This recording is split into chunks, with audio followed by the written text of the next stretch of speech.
مبسملا ومحمدلا ومسليا ومسلما أما بعد قال الله تبارك وتعالى في كلامه المجيد والفرقان الحميد أعوذ بالله من الشيطان الرجيم بسم الله الرحمن الرحيم يا داود إنا جعلناك خليفة في الأرض عن أبي هريرة رضي الله تعالى عنه قال قال رسول الله صلى الله عليه وسلم كانت بنو إسرائيل تسوسهم الأنبياء كلما هلك نبي خلفه نبي وإنه لا نبي بعدي فسيكون بعدي خلفاء فيكثرون رواه الإمام الهمام البخاري في صحيحه صدق الله العظيم وبلغنا رسوله النبي الأمي الكريم ونحن على ذلك لمن الشاهدين والشاکرین والحمد للہ رب العالمین۔ معزز دوستو، آج 2 فروری 2024 21 رجب المرجب سن 1445 ہجری ہے، اور اس وقت ملک پاکستان میں غالباً اگلے جمعہ تک انتخابات قومی لیول پر ہو چکے ہوں گے۔ میں انتخابات اور سیاست کے حوالے سے اسلامی نقطہ نظر آپ کی خدمت میں پیش کرنا چاہتا ہوں۔ سب سے پہلی اور بنیادی بات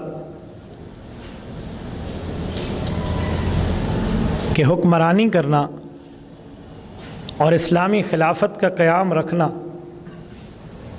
کیا یہ دین اسلام کے احکامات میں کوئی حکم اور دین اسلام کے حصوں میں کوئی حصہ ہے یا نہیں ہے؟ دوسری بات، اگر یہ دین اسلام کے احکام بھی ہیں اور دین اسلام کا حصہ بھی ہے تو اس کے اہل لوگ کون ہیں؟ کیا علماء کرام کو سیاست میں حصہ لینا چاہیے یا نہیں؟ کیا عالم دین کا معاملہ صرف مسجد کی حد تک ہے، صرف مدرسے اور خانقاہ اور تبلیغ اور تعلیم اور تدریس کی حد تک ہے، یا سیاست اسلامیہ میں بھی علماء کا کوئی حق ہے؟ یہ آج کے دور کا ایک اچھوتا اور چبھتا ہوا سوال ہے۔ میں آپ کی خدمت میں دلائل شروع کرنے سے پہلے مختصراً اتنا عرض کروں گا کہ جس طرح دین کے سارے کام علماء کرام کی ذمہ داری ہے، ایسے ہی سیاست اسلامیہ بھی علماء کی ذمہ داری ہے، کیونکہ یہ نبوت کی نیابت ہے۔ رسول اللہ صلی اللہ علیہ وسلم کا نائب بننا ہے، اور نبی پاک صلی اللہ علیہ وسلم کے نائب وہ ہیں جو حضور پاک علیہ السلام کے دین کے علماء ہیں۔ غیر عالم جس طرح امامت کا حق نہیں رکھتا، جو دین نہیں جانتا، جس کو دین کی ابجد کا بھی پتہ نہیں ہے، وہ ہماری نماز کا امام نہیں بن سکتا، جمعہ کا خطیب نہیں بن سکتا، اسی طرح غیر عالم سیاست میں بھی اپنی انٹری نہیں کر سکتا اگر وہ دین کے بارے میں معلومات نہیں رکھتا۔ شرعاً یہ حق علماء کا ہے اور صرف علماء کا ہے۔ اگر کوئی غیر عالم اس میں آئے تو علماء کی اتباع میں آئے، علماء سے پوچھ کے آئے۔ کوئی غیر عالم اس میں آئے اور علماء سے پوچھے بغیر آئے تو وہ شریعت میں گناہ گار ہے، وہ رسول اللہ صلی اللہ علیہ وسلم کی نیابت میں انٹری کر رہا ہے جس کا وہ اہل نہیں ہے۔ یہ اتنا کڑوا سچ ہے کہ آج کے دور میں لوگوں کے کان اس سچ کو سننے کے لیے تیار نہیں ہیں۔ میں چند اس پر دلائل آپ کی خدمت میں رکھنے لگا ہوں۔ دیکھیے سورۃ صاد 23واں پارہ، اس کی آیت نمبر 21،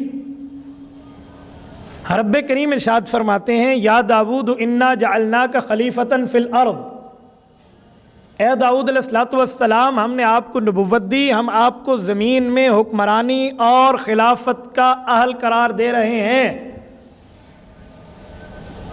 اللہ تعالیٰ نے وقت کے نبی کو سیاست اسلامیہ کا وارث قرار دیا۔ کیا داؤد علیہ السلام کی امت میں کوئی اور اس قابل نہیں تھا کہ وہ سیاست اسلامیہ کرتا؟ لیکن اللہ نے وقت کے نبی کو کام دیا، کیونکہ جب تک بنی اسرائیل کی قوم اور انبیاء رہے ہیں اس وقت تک سیاست اسلامیہ انبیاء کا کام تھا، نبی کے علاوہ کوئی اور نہیں کر سکتا تھا۔ وہی نبی ہوتا وہی پیغمبر اور رسول ہوتا اور وہی اسلامی سیاست دان ہوتا۔ جب انبیاء بنی اسرائیل کا دور گزرا، بنی اسماعیل میں پہلے اور آخری پیغمبر حضرت محمد الرسول اللہ صلی اللہ علیہ وآلہ وسلم جب خاتم النبیین بن کے تشریف لائے تو حضور پاک نبی بھی ہیں اور اسلامی سیاست دان بھی ہیں۔ ختم نبوت کی وجہ سے حضور پاک علیہ الصلوۃ والسلام کی امت پر اللہ نے یہ رحمت کر دی کہ اب آپ کے وارث انبیاء پیدا نہیں ہوں گے، کیونکہ آپ آخری نبی ہیں۔ محمد الرسول اللہ صلی اللہ علیہ وسلم کے وارث علماء ہوں گے، یہ ختم نبوت کی دلیل ہے، کیونکہ پہلے نبی فوت ہوتا تو دوسرا نبی اس کا وارث بنتا۔ اب ختم نبوت ہے، نبی کی وفات کے بعد نبی اس کا وارث نہیں ہے، عالم اس نبی کا وارث ہے۔ تو جو کام نبی نے کرنے ہیں وہی کام علماء نے بطور نائب کرنے ہیں امت کی رہبری کے لیے۔ تو جو سیاست نبی کرتے تھے وہی سیاست علماء کریں گے۔ اب جو بندہ انبیاء کا وارث ہے، عالم دین ہے، شریعت اسلامیہ کو جاننے سمجھنے والا ہے، تو اس آدمی کو خطبہ دینے کا بھی حق ہے، مسئلہ بتانے کا بھی حق ہے، فتویٰ دینے کا بھی حق ہے، اس آدمی کو امام اور خطیب بننے کا بھی حق ہے، اور اسلامی سیاست دان بننے کا بھی حق ہے۔ اگر کوئی بندہ عالم دین نہیں ہے تو شرعاً وہ اس عہدے کا اہل نہیں ہے۔ ہاں علماء اس کو نائب مقرر کر دیں اپنی نگرانی میں، پھر اور بات ہے۔ جس طرح امام کے لیے ہر چیز شریعت کے اصول اور ضابطے پورے ہونا امام میں ضروری ہیں، ورنہ وہ امام نہیں بن سکتا۔ مقتدی کوئی بھی بن سکتا ہے، مقتدی میں وہ ضابطے پورے ہوں تب بھی ٹھیک ہے، نہ پورے ہوں تب بھی ٹھیک ہے، یہ امام کی اقتداء میں مقتدی ہے۔ ایسے ہی عالم میں سیاست اسلامیہ کی صفات پوری ہیں، ہاں کوئی ان کی اتباع میں ان کے ساتھ چلے، اس میں صفات پوری ہو تو بھی ٹھیک ہے، نہ پوری ہو تو بھی ٹھیک ہے، لیکن علماء سے پوچھ کے چلے گا تو اجازت ہے۔ یہ اصولی موقف اللہ رب العزت کے اس قرآن کریم کی آیت کی صورت میں ہے۔ اس پر میں نے کوئی جنگ اخبار، کوئی اخبار جہاں، کوئی کسی کتاب کی کہانی سیریز نہیں پڑھی، میں نے اس اللہ کے کتاب کو پڑھا ہے جس پر آپ کو اور میرا ایمان ہے۔ اس کے بعد آئیے حدیث پاک پر۔ حدیث پاک میں سرور دو عالم صلی اللہ علیہ وسلم نے اس کی تشریح فرمائی ہے۔ صحیح بخاری شریف جلد نمبر 1 کتاب الانبیاء، باب حدثوا عن ذکر بنی اسرائیل ولا حرج، یہ مین چیپٹر ہیڈنگ ہے۔ اس ہیڈنگ کے تحت حضرت امام بخاری رحمۃ اللہ علیہ رسول پاک صلی اللہ علیہ وسلم کا فرمان عالی شان نقل فرماتے ہیں۔ حضرت ابو ہریرہ رضی اللہ تعالیٰ عنہ راوی ہیں، ارشاد فرماتے ہیں نبی پاک صلی اللہ علیہ وسلم نے فرمایا کانت بنو اسرائیل تسوسہم الانبیاء، فرمایا سیاست اسلامی انبیاء بنی اسرائیل سے شروع ہوئی، وہ نبی بھی ہوتے، اسلامی سیاست دان بھی ہوتے۔ اور حضور پاک علیہ السلام نے فرمایا کلما ہلک نبی خلفہ نبی، ایک نبی وفات پا جاتے تو اللہ دوسرے نبی کو اس کا نائب بنا کر بھیجتے، یعنی وہ نبی بھی ہوتا، اسلامی سیاست دان بھی ہوتا۔ فرمایا وَإِنَّهُ لَا نَبِيَّ بَعْدِي، حضور پاک نے اپنی طرف اشارہ کر کے فرمایا میرے صحابہ میں خاتم النبیین ہوں، میرے بعد نیا نبی پیدا نہیں ہوگا۔ تو صحابہ کے ذہنوں میں سوال اٹھا، حدیث پاک سنتے ہوئے یوں اپنی آنکھوں کو رسالت مآب کے چہرے پر ڈالا اور سوالیہ نظروں سے مخاطب ہوئے کہ یا رسول اللہ آپ ارشاد فرما رہے ہیں نبی ہوتے وہ نبی بھی سیاست دان بھی ہوتے، اور آپ آخری نبی ہیں، انبیاء کے آخری سیاست دان ہیں، آپ کے بعد نبوت پیدا نہیں ہوگی، تو پھر تو سیاست اسلامیہ بھی ختم، کیا جیسے نبوت ختم ہے ایسے سیاست بھی ختم ہے؟ حضور پاک علیہ السلام نے صحابہ کی آنکھوں میں ابھرتے ہوئے سوال کو سمجھا اور جواب ارشاد فرمایا یوں نہیں جیسے تم سمجھ رہے، فَسَيَكُونُ بَعْدِي خُلَفَاءَ، میرے بعد سیاست اسلامیہ کا سلسلہ نہیں رکے گا، میرے علماء میرے خلفاء آئیں گے۔ یا رسول اللہ کب تک؟ فرمایا فیکسرون، 1 2 4 نہیں، کئی علماء آئیں گے. یہ پیغمبر کی حدیث، صحیح بخاری کی صحیح حدیث، حضرت ابو ہریرہ رضی اللہ تعالیٰ عنہ کی روایت. اس آیت اور اس روایت کو ملائیں تو خلاصہ نکلتا ہے کہ جو نبی ہوتے وہ نبی بھی ہوتے، اسلامی سیاستدان بھی ہوتے. اب حضور پاک علیہ السلام کی ختم نبوت کے بعد انبیاء نہیں آنے، نبی نہیں پیدا ہونا.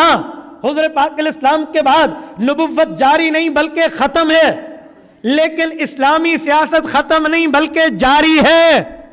تو بھائی نبی نہیں آئے گا، سیاستدان کون بنے گا؟ حضور نے فرمایا علماء. ایک حدیث پاک میں ہے، فرمایا انما العلماء ورثۃ الانبیاء، علماء انبیاء کی وراثت سنبھالتے ہیں. فالانبیاء لم یورثوا دینارا ولا درہما، انبیاء تو درہم دینار نہیں چھوڑتے، مال و دولت کا وارث نہیں بناتے. جب نبی کی جائیداد کا وارث کوئی نہیں، نبی کے مال و دولت کا وارث کوئی نہیں، نبی کے درہم و دینار کا معاملہ کوئی نہیں، تو وراثت کس چیز پہ چلے گی؟ وراثت علم میں، وراثت امامت میں، وراثت خطابت میں، وراثت ولایت میں، وراثت فقاہت میں، وراثت افتاء میں، وراثت حدیث میں، وراثت تفسیر میں، اور وراثت پیغمبر علیہ السلام کے تزکیے میں، پیغمبر کی وراثت اسلامی سیاست میں. یہ سب کام اب علماء نے کرنے ہیں کہ ختم نبوت ہو چکی ہے. یہ بنیاد ہے دین کی. لیکن اس کو سمجھنے کے لیے ہمارے کان تیار بھی نہیں ہے، ہمارے دل و دماغ اس بات پہ ایگری بھی نہیں ہے کہ ہم سیاست اسلامیہ کو سمجھیں کہ یہ کام کس کا ہے. آج یہ وقت آ گیا ہے کہ کوئی عالم دین ہمت کر کے، کمر کس کے اسلامی سیاست کے میدان میں آئے تو الٹا اس کا ساتھ دیا جاتا. جی نہیں، الٹی گنگا بہنا شروع ہو گئی. عالم کو مخاطب کر کے لوگ کہتے ہیں اس کا کیا کام ہے اسلام آباد سے، اس کا کیا کام ہے اسمبلی سے، اس کا کیا کام ہے سیاست سے، اس کا کیا کام ہے ان معاملات سے. اور خدا کے بندے کام ہی اسی کا ہے. قرآن بھی بتا رہا ہے، حضور کا فرمان بھی بتا رہا ہے. حق تھا تم علماء کے ساتھ یوں دیتے کہ بھائی تیرا کام ہے تو جا کر ان کو صحیح کر، ہم تیرے ساتھ ٹھہرے ہیں. نہیں، الٹا مولوی کو کہنا شروع کر دیا تو مسجد سنبھال، تو مدرسہ سنبھال، تو نماز نکال کر روزے دی کر. مولوی صاحب تے کوئی گندے کام کیڑی لوڑ ہے. ہم اس ناج پر پہنچ گئے، ہمیں پتہ ہی نہیں ہے کہ معاملہ سیاست اسلامیہ کا ہے کیا. بھائیو آپ کیا سمجھتے ہیں؟ دین میں مسجد ہے، دین میں مدرسہ ہے، دین میں تبلیغ، تعلیم، تدریس، تجوید، تزکیہ، خانقاہ ہے، تو کیا دین نامکمل ہے؟ وہ سیاست اسلامیہ کی رہنمائی نہیں کرتا، وہ حکمرانی نہیں بتاتا، وہ شریعت کی بالادستی قائم کرنے کی بات نہیں کرتا. یہ جو خلفائے راشدین ہیں امت مسلمہ میں، صحابہ کرام سب کے سردار ہیں، اور صحابہ کے سرداروں میں خلافت راشدہ سردار ہے. اور خلافت راشدہ میں سب سے بڑی سرداری کا تاج حضرت ابوبکر صدیق رضی اللہ عنہ کے سر مبارک پہ. کیا وہ مسجد کے امام تھے، منبر کے خطیب تھے تو اسلامی سیاستدان نہیں تھے، حکمران نہیں تھے؟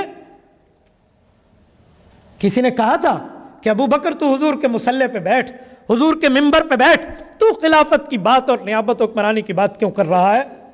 کیوں لوگ جانتے تھے کہ سورۃ النور غالباً سورت نمبر 24 ہے اور آیت نمبر 55 ہے. رب نے اس میں وعدہ فرمایا، وعد اللہ الذین آمنوا وعملوا الصالحات. اللہ نے وعدہ کیا جو ایمان لا چکے ہیں اور جن نے نیک اعمال کیے ہیں. اور پھر رب نے یہاں لفظ منکم فرمایا، مہاجرین میں سے مراد تھا. فرمایا لَيَسْتَخْلِفَنَّهُمْ فِي الْأَرْضِ، اللہ انہیں زمین میں حکمرانی دے گا.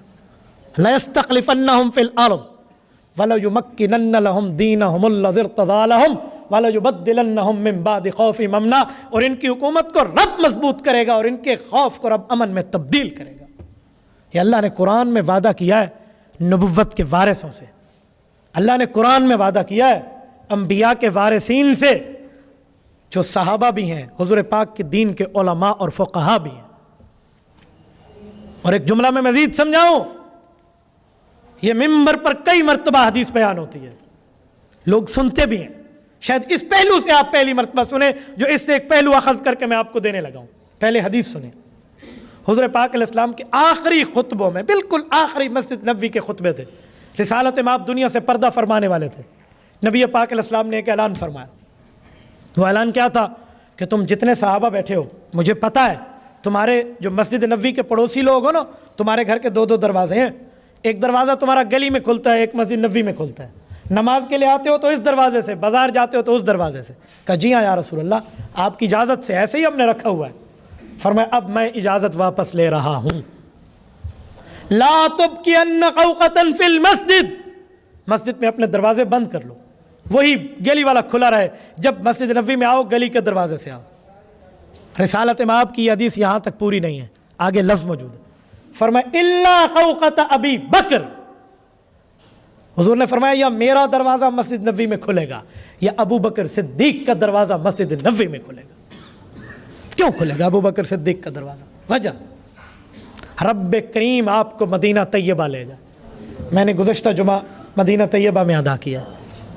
جب آپ یوں باب السلام کو منہ کرو نا نبی علیہ السلام کے سلام کرنے کے لیے دروازے کی طرف, تو آپ کے الٹے ہاتھ پر وہ آج بھی دروازہ ابو بکر کی نشانی موجود ہے, اور اوپر لکھا ہوا ہے ہذہ خوقۃ ابی بکر رضی اللہ عنہ. فرمایا یہ وہی دروازہ ہے جو رسالت مآب علیہ السلام نے حضرت ابو بکر صدیق کا قائم اور دائم رکھا تھا, اور اس کو کھلے رہنے کا حکم دیا تھا, بند نہیں فرمایا تھا. کیوں؟ وجہ, معاملہ کیا ہے؟ ابو بکر صدیق رضی اللہ عنہ کا دروازہ کیوں کھلا رہا؟ کئی وجوہات ہیں. ایک عورت آئی رسالت مآب کی خدمت میں, کہ یا رسول اللہ مسئلہ پوچھنا ہے. نبی پاک علیہ السلام چاہتے تو اسی وقت مسئلہ بتا سکتے تھے. حضرت جبیر ابن مطعم کی روایت صحیح بخاری جلد 2 میں موجود ہے. اتت امرأۃ النبی صلی اللہ علیہ وسلم, عورت آئی حضور کے پاس, مسئلہ پوچھنا ہے. حضور پاک نے فرمایا میں سفر پہ نکلنے لگا ہوں, بعد میں آنا. وہ خاتون صحابیہ تھی. اس نے عرض کیا یا رسول اللہ اجازت ہو تو ایک جملہ پوچھوں؟ فرمایا پوچھیں. فرمایا میں آؤں, میں آپ کی خدمت میں آپ کے سفر کے بعد آؤں, اور آپ اس دنیا سے اگر رخصت ہو گئے تو مسئلہ کیسے پتہ چلے گا؟ حضور پاک علیہ السلام نے برملا جواب دیا. رسالت مآب علیہ السلام نے فوراً جواب دے کر فرمایا ان لم تجدینی فاتی ابا بکر, میں نہیں ہوں گا, ابو بکر تو ہوگا. اس سے مسئلہ پوچھ لینا, تیرا سارا پرابلم سالو کر دے گا. یہ 2 حدیثیں ملائیں تو جواب ملتا ہے کہ حضور پاک امت کے راہبر, قائد, رہنما, رئیس, لیڈر ہیں. حضور کا مسجد نبوی میں بھی دروازہ کھلتا ہے, تو ابو بکر نے حضور کی نیابت میں خلافت حکمرانی سنبھالنی ہے, اس لیے ابو بکر کا دروازہ بھی کھلا رہے تاکہ امت کی رہنمائی کرے. یہ رسول اللہ صلی اللہ علیہ وسلم نے ابو بکر صدیق کے لیے سیاست اسلامیہ کا دروازہ نہیں کھولا, خلافت اسلامیہ کا دروازہ نہیں کھولا, اپنے نائب ہونے کا دروازہ نہیں کھولا, تو اور کیا ہے؟ آج کوئی عالم دین اسلامی سیاست کے لیے باہر آئے تو لوگ اسے کہتے ہیں تو مسیت میں تھے, کوئی تھکیڑی لوڑ ہے. ابو بکر کا وارث کون ہے پھر؟ اگر عالم ابو بکر اور رسول اللہ کا وارث نہیں ہے تو وہ بندہ ابو بکر کا وارث ہے جس کو نہ اللہ کا قرآن آتا ہے, نہ نبی کا فرمان آتا ہے, نہ جسے کلمہ طیبہ آتا ہے, نہ جسے دین آتا ہے, نہ جسے ختم نبوت میں خاتم النبیین کا لفظ آتا ہے. اگر عالم نبی کا وارث نہیں ہے, عالم پیغمبر کے صحابہ اور اہل بیت کا وارث نہیں ہے, تو پھر اس دھرتی پہ وارث کون ہے؟ اس لیے میں نے آیت اور حدیث پڑھ کے یہ بات آپ کو باور کرائی کہ اصل کام سیاست اسلامیہ میں علماء کا ہے. عالم کے علاوہ کوئی چلے گا تو علماء سے پوچھ کے چلے گا, علماء کی نگرانی میں چلے گا, علماء کی رہنمائی میں چلے گا. میرے دوستو, جب قرآن سیاست اسلامیہ کو یا داؤد انا جعلناک خلیفۃ فی الارض کہہ کر اسلامی سیاست کی بات کرتا ہے, جب حضور کا فرمان کانت بنو اسرائیل تسوسهم الانبیاء کہہ کر اسلامی سیاست کی ذمہ داری علماء پہ ڈالتا ہے, تو جب اللہ کا قرآن آ جائے, حضور کا فرمان آ جائے, تو پھر مؤمن کی شان یہ ہے, مسلمان کی شان یہ ہے, دیندار اور نبی کے عاشق کی شان یہ ہے کہ اس نے آگے لفظ نہیں بولنا, تسلیم کر لینا. تو آج ہم اس بات کو سمجھنے کے لیے ہمارے کان کیوں تیار نہیں ہیں؟ یہ کیوں تانا دیا جاتا ہے علماء کو کہ سیاست تو ایک گندلا اور جھوٹ کا میدان ہے, آپ وہاں جا کے کیا کرو گے؟ بھائیو, اگر ایک جگ میں پانی خراب ہو تو اس جگ میں صاف پانی ڈالیں تو خراب خود بخود باہر نکل آئے گا. جتنا زیادہ صاف ڈالو گے اتنی خرابی ختم ہوگی. یا تو اٹھا کر اس کو انڈیل دو یا اس میں صاف پانی ڈالو تو ٹھیک ہو جائے گا. یہ کیسے ہو سکتا ہے کہ اگر سیاست اسلامیہ آئے اور وہاں پر گندلا میدان صاف نہ ہو؟ میں حیران ہوں اس معاملے پہ. پوری پاکستان میں علماء کو کتنے ووٹ ہماری عوام دیتی ہے اور بے دینوں کو کتنے ووٹ دیتی ہے؟ کیا ووٹ میری گلی کے نالے بنانے پر ہے؟ کیا ووٹ میرے گھر کی چوکھٹ بنانے پر ہے؟ کیا ووٹ پیسے لے کر دینے پہ ہے یا ایک یہ نظریے کا کام ہے؟ قرآن حدیث تو نظریے کی بات کرتا ہے. تائید یہ ووٹ ہے، ساتھ دینا، کسی کا تائید کرنا. جس کی آپ تائید کر رہے ہیں کل قیامت میں اگر اسی کے ساتھ ٹھہرنا پسند ہے تو ڈٹ کے ٹھہرے، اور اگر آپ قیامت میں بھی اس کا ساتھ نہیں مانگتے، مرنے کے بعد اس کا ساتھ نہیں مانگتے، تو پھر دنیا میں بھی بچ جائے. یزید نے حضرت حسین سے اپنے لیے ووٹ ہی تو مانگا تھا کہ میری تائید کر دو. یہ میں سمجھانے کے لفظ ووٹ کے دیتا ہوں. اپنے حق میں تائید کے لیے ووٹ مانگا تھا نا حضرت حسین رضی اللہ عنہ. حضرت حسین نے صرف اپنی شہادت نہیں دی، خاندان ذبح کرا دیا ہے، پر نہ اہل کا ساتھ نہیں دیا. آج ہم حضرت حسین کا نام لیتے ہیں اور میں 2000 روپے پہ اپنا ووٹ بیچ دیتا ہوں. کیا لعنت نہیں ہے اس کردار پر؟ پیسے کی بل بوتے پر میں ایک نااہل کو مسلط کرنے میں اپنے فیملی کے معاملے کو کردار ادا کرتا ہوں. جو ہاتھ کے ذریعے ٹھپا لگا رہا ہوں، کیا سورۃ یاسین کی آیت مجھے بھول گئی ہے جس میں اللہ فرماتے ہیں الیوم نختم علی افواہہم وتکلمنا ایدیہم وتشہد ارجلہم بما کانوا یکسبون. فرمائے لوگوں کل قیامت کا دن ہوگا، تمہارے منہ پر موت لگا کے بند کر دیا جائے گا. تمہارے ہاتھ بولیں گے، تمہارے پاؤں بولیں گے کہ تمہارا کردار کیا تھا. کیا ہمارا ہاتھ وہاں نہیں بولے؟ جب اللہ کا قرآن نبی کے وارث کو، سیاست اسلامیہ کا وارث عالم کو قرار دیتا ہے، جب نبی کا فرمان سیاست اسلامیہ کا وارث عالم اور علماء کو قرار دیتا ہے، تو پھر میرے لیے یہ گنجائش نہیں بچتی کہ میں اپنے آپ کو دیکھوں، میں اپنی برادری کو دیکھوں، قبیلے کو دیکھوں، رنگ، قوم، نسل و جماعتوں کو دیکھوں. جی نہیں، میں نے اسی کو فیصلے میں لینا ہے جس کا ذکر اللہ نے قرآن میں کیا ہے، نبی نے فرمان میں کیا. میں آخری بات کر کے بات کا خلاصہ دے رہا ہوں. کچھ ہمارے دوست شروع میں نہیں تھے تو میں ایک آیت وہی پھر پڑھ دیتا ہوں جو میں نے شروع میں پڑھی ہے. سورۃ 7 میں رب فرماتے ہیں یا داؤد انا جعلناک خلیفۃ فی الارض، کہ میں نے نبی کو اسلامی سیاست دان میں خلافت کا وارث کرا دیا. اللہ نے نبوت کو وراثت سیاست اسلامی دی ہے.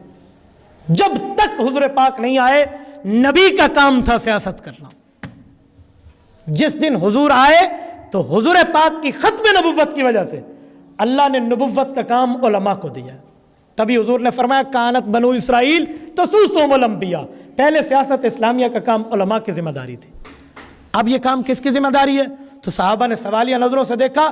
حضور نے فرمایا فَسَيَكُونُ بَعْدِي خُلَفَاءَ فَيَكْثُرُونَ، کہ میرے بعد خلفاء میرے، علماء میرے، نائب میرے آئیں گے اور کئی آئیں گے. پتہ چلا جب مصلی پہ نماز پڑھانا عالم کی ذمہ داری اس لیے نہیں ہے کہ یہ مولوی ہے، نہیں، اس لیے کہ یہ مولوی بن کے حضور کا وارث ہے. ممبر پہ خطابت کرنا ہمارے لیے اس لیے نہیں ہے کہ ایسا ولی مہد پتر ہے، جی نہیں، ہمارے لیے اس لیے ہے کہ ہم حضور کے ورثاء میں اپنا نام لکھوا کے بیٹھے. اسی لیے امام بھی وہی ہے، خطیب بھی وہی ہے، مزکی بھی وہی ہے، تبلیغ بھی انہی کی ذمہ داری، تعلیم بھی انہی کی، تجوید، تزکیہ، مدرسہ، خانقاہ، سب کچھ انہی کی. تو سیاست اسلامیہ بھی نبوت کی میراث ہے، یہ بھی عالم دین کا کردار ہے. مجھے بتائیں آپ جمعہ نماز پڑھنے میرے پیچھے آئے ہیں کیوں؟ میرے منہ پہ پیپٹ باندھن، میرے منہ پہ بلبلیں بیٹھتی ہیں. آپ اس لیے آئے کہ ایک عالم کے پاس جائیں گے وہ نبوت کا وارث ہے. تو جب آپ مصلی پر نبوت کے غیر وارث کو نہیں آنے دیتے تو سیاست اسلامیہ کی سیٹ پر جو نبوت کا وارث نہیں ہے یا علماء کا نمائندہ نہیں ہے، ہم ان کے پیچھے کیوں ٹھہرتے ہیں؟ کیا آپ نے رب کو جان نہیں دینی؟ آپ نے اللہ کو جواب نہیں دینا؟ ہمارے پاس موت کا فرشتہ نہیں آنا؟ ہم نے نہیں مرنا؟ کل قیامت میں قبر آخرت کا منظر ہم نے نہیں دیکھنا؟ ہم کیوں بھول جاتے ہیں 2 اور 4 ہزار روپے پہ؟ کیوں بھول جاتے ہیں غیر عالم فساق فجار جو 1 رکعت نماز پڑھنے کے قابل نہیں ہے اس کی اتباع میں ٹھہرنے کے لیے کیوں بھول جاتے ہیں ہم ان معاملات؟ ہم اگر مسجد میں مسلمان ہیں، ہم اگر مدرسے میں مسلمان ہیں، ہم قرآن پڑھنے میں مسلمان ہیں، نکاح پڑھوانے میں مسلمان ہیں، تو پھر سیاست اسلامیہ میں بھی ہم مسلمان ہیں، علماء سے پوچھ کر معاملہ چلائیں گے. اس کے بعد دنیا میری بات مانے اس کی مرضی، نہ مانے اس کی مرضی. میرے کندھے پہ لگے ہوئے اللہ کے CCTV فوٹیج کل قیامت میں رب کے سامنے کہہ پاؤں گا اللہ جتنی میری طاقت تھی رب کریم جتنا میرا بس چلتا تھا میں نے کھلی کھلی واضح کیٹیگوریکلی بات سمجھائی ہے تاکہ اس میں نہ کوئی پردہ رہے نہ کوئی خفا رہے۔ اللہ آپ کو رب صراط مستقیم عطا فرمائے، دین اسلام پہ عمل کی توفیق عطا فرمائے۔ اقول قولی ھذا واستغفر اللہ وآخر دعوانا ان الحمد للہ رب العالمین۔ یہ سوال ہے کہ مولانا غسل جنابت کے وقت ننگے جسم کی حالت میں کلمہ پڑھنا کیسا ہے؟ آپ کیوں خواہ سے غسل جنابت میں ننگی حالت میں کلمہ پڑھتے ہیں؟ آپ کو ایسا نہیں کرنا چاہیے۔ بعض لوگوں کا خیال ہے کہ 4 کلمے پڑھنے چاہیے ورنہ پاکی نہیں ملتی، یہ صرف ان کا خیال ہے، شریعت کا مسئلہ نہیں ہے۔ پچھلے دنوں ایک مولانا صاحب نے مختلف قسم کی باتیں کی، علماء کی بات علماء تک رہے تو بہتر ہے۔ کن اوقات میں نماز پڑھی جا سکتی ہے اور کن میں قضا نہیں پڑھی جا سکتی؟ بھائی قضا نماز جب ہو جائے تو ہو جائے، کریں نہیں۔ ایک ہے آپ کی نیند میں آنکھ نہیں کھلی، الارم بجا پھر بھی آپ نے نہیں سنا، ایک ہے الارم بجا آپ اٹھے پھر سو گئے، اب گناہ گار ہیں۔ ایک ہے الارم بجا آپ نے سنا ہی نہیں، اب سوئے رہے، قضا ہو گئی۔ آپ کہیں بیٹھے تھے نماز بھول گئی، اس طرح کی قضا ہے، یہ قضا نماز معافی مانگ کے دوبارہ پڑھی جا سکتی ہے۔ لیکن جو جان بوجھ کی قضا ہے اس کی بھی قضا ہوگی لیکن اس کا گناہ بہت زیادہ ہے۔ اللہ آپ کو اور ہمیں ان سے بچنے کی توفیق عطا۔